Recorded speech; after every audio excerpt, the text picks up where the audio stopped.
De retour à l'émission, c'est maintenant l'heure de notre segment Conseil citoyen. Les médias nous rapportent régulièrement des images des différentes tragédies qui affectent les différents pays du monde. D'ailleurs, plusieurs personnes font des dons à des organismes d'aide internationale qui travaillent à soulager les plus démunis un peu partout sur la planète. Mais comment faire pour bien choisir l'organisme qu'on appuie? Pour en parler, nous recevons notre chroniqueuse Laurence Chiasson, qui est aussi adjointe aux communications chez Impact Éducation. Laurence, bonjour. Bonjour. Merci d'être là. Bien, ça fait plaisir. Évidemment, des dons, ça peut être des dons en argent, mais il y a aussi d'autres types de dons qui peuvent être faits à ces organismes-là. Hein? Oui, bien, en fait, il y a trois grandes catégories de dons, si on veut. Donc, il y a les dons en argent, bien sûr. Il y a le don en temps, le bénévolat, en fait, là, que les gens connaissent le plus, et des dons matériels.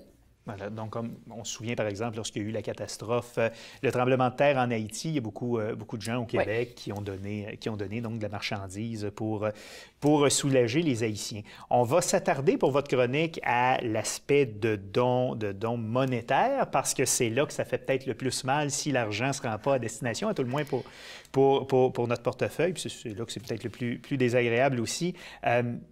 À quel point ces organismes-là ont besoin de dons monétaires pour survivre? Bien, en fait, c'est ça. Les organismes en ont extrêmement besoin. Presque 80 d'un organisme peut être financé par des dons ou par des bailleurs de fonds, ce qui représente énormément de leurs moyens. Puis, ils dépendent de ça non seulement pour envoyer, mais en plus pour s'administrer, en fait. Parce que même si il y a des bénévoles, tout ça, il y a toujours un minimum d'administration. On y reviendra d'ailleurs aux frais d'administration un peu plus tard, mais où s'en va vraiment l'argent en général dans ce type d'organisme-là? Ça sert à acheter quoi, cet argent-là? Bien, c'est ça. La question que les gens se posent énormément quand ils vont donner de l'argent, c'est est-ce que mon argent va vraiment se rendre sur le terrain? Et sinon, où elle s'en va? Donc, comme j'en ai un peu parlé, en fait, l'organisme a besoin de cet argent-là pour s'assurer aussi d'avoir un bon fonctionnement. C'est-à-dire qu'il va y avoir des frais d'administration, comme on disait. Il va y avoir de l'argent qui va s'en aller pour payer, par exemple, un comptable, pour administrer un site Internet aussi. Parce que elle est là, la différence, c'est qu'une personne qui va vouloir donner va souvent aller sur un site Internet. Si le site Internet n'est pas beau, si le site Internet ne met pas en confiance, une personne ne sera pas prête à donner autant d'argent parce qu'elle va se demander est-ce que c'est une arnaque, est-ce que c'est vraiment un organisme légitime? Donc, l'argent va servir sur le terrain, mais il y a une partie qui va aller... Qui va servir. Et ça va rentrer à l'intérieur des frais d'administration. Oui, exactement. Et ces frais d'administration-là... Est-ce qu'on a une idée? Ça varie de combien à combien, tout dépendamment des organismes? Est-ce qu'on se dit, après un certain pourcentage, on peut se poser des questions? Oui, bien exactement. Tout est un peu dans la légitimité, si on veut. Il y a des sites Internet qui proposent de voir le salaire des directeurs de ces organismes-là. Donc, si par exemple, un organisme fait, disons, 200 000 par année pour envoyer, mais que le directeur a un salaire de 100 000, il y a peut-être des questions à se poser. Pour ce qui est du pourcentage, on dit que ça varie environ de 10 à 15 du budget total qui va s'en aller en frais d'administration, ce qui n'est pas beaucoup, si on y pense. Si on pense, par exemple, à un organisme qui va faire, là, je parle des plus gros, là, un organisme qui va faire 1 million dans une année avec les bailleurs de fonds puis les dons, s'il y a 250 qui vont en frais d'administration, il reste tout de même 750 000 pour l'année. Tandis que si on parle d'un organisme qui a près de 0 frais d'administration, bien ça veut dire qu'il travaille, par exemple, dans le sous-sol d'un des bénévoles, que c'est un seul téléphone, puis c'est le téléphone de la maison, puis le site Internet était un site gratuit, par exemple.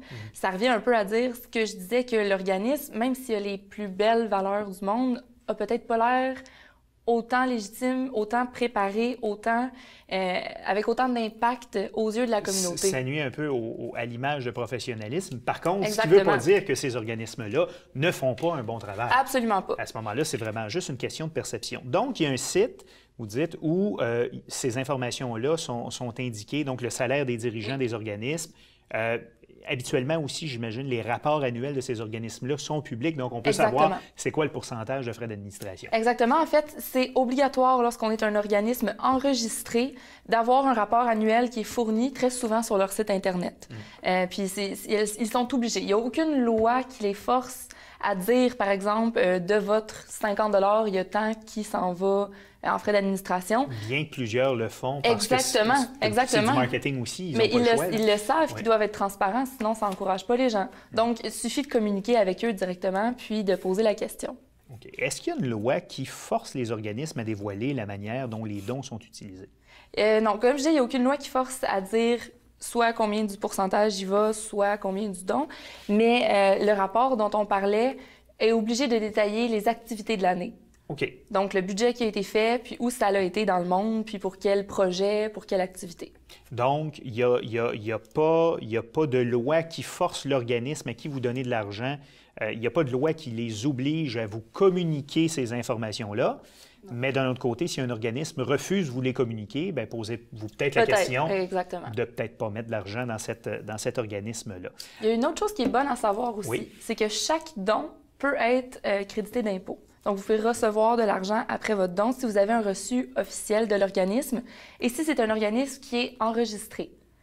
Pour trouver cet organisme-là, il y a le site de l'ACOSI, qui est l'Association québécoise des organismes de coopération internationale, qui liste les organismes qui sont donc enregistrés, exactement comme, par exemple, on peut avoir un bottin téléphonique ou quoi que ce soit, mais c'est le site de l'ACOSI qui va vous dire par adresse, par numéro de téléphone, le site Internet, donc tout ce que vous avez à savoir sur l'organisme.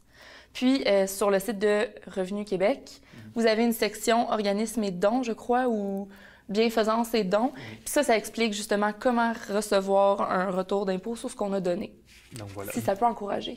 Tout à fait. Donc, si on résume, dans un premier temps, on s'assure, on s'informe auprès de l'organisme sur le pourcentage de frais d'administration.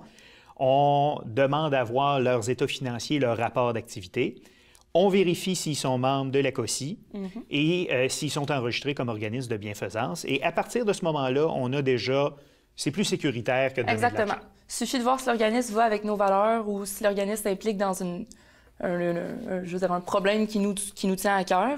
Puis avec tout ça, bien, vous devrez être en mesure de faire le bon choix. Voilà, parce qu'on peut se permettre aussi de choisir où on met l'argent dans une cause qui nous tient à cœur. Laurent Chiasson, merci d'avoir été là, puis on se revoit bientôt. Bien, je vous remercie.